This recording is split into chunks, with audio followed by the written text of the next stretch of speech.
Bonsoir. Peu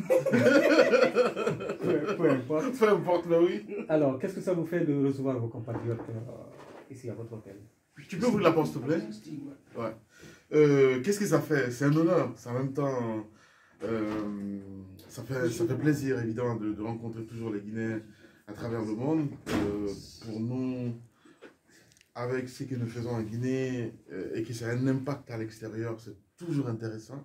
Et comme je l'ai dit, c'est toujours très très intéressant de rencontrer ces compatriotes hors de nos frontières.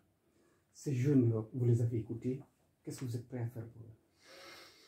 Mais moi, personnellement, c'est le groupe de médias, l'Info Média, évidemment. Donc, je le disais tantôt que ce groupe est à leur disposition.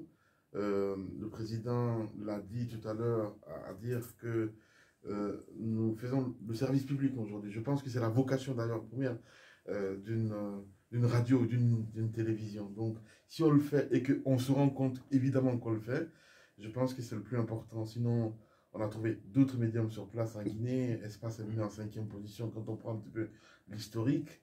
Et à se dire aujourd'hui qu'à travers cette radio, on a développé quand même cette radio qui n'est pas rien du tout.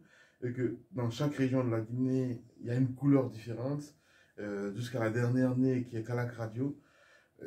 Dans tout ça, que ces Guinéens au Sénégal se disent oui, finalement, il y a cette diversité à l'antenne et qu'on se retrouve, même si ce n'est pas facile. Est-ce que cela vous amène peut-être à vous investir, à diversifier vos projets, notamment au Sénégal? Oui, évidemment. Je le disais tantôt ce matin dans les grandes gueules. L'objectif aujourd'hui, c'est implanter la radio ici à Dakar. On va commencer par Dakar, évidemment, parce que c'est une filiale de Radio Espace Guinée qui sera Radio Espace Sénégal. Pour nous, c'est important de développer cette radio aujourd'hui au Mali et à Dakar. Je veux dire, à Bamako et à Dakar. Voilà. Maintenant, si ça commence par Dakar, ben, c'est du pain béni pour nous. On espère que ce projet va aboutir avant la rentrée.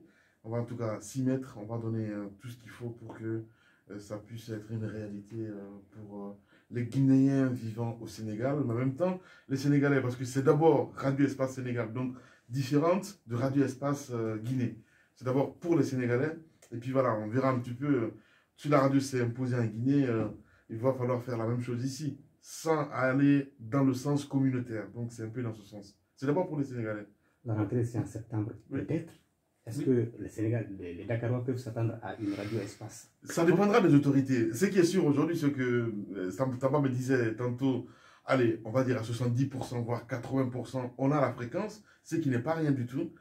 Après, comment ça va se passer? C'est administration, c'est assez compliqué. Souvent, on est plus, nous, privés en avance que, je vais dire, l'administration.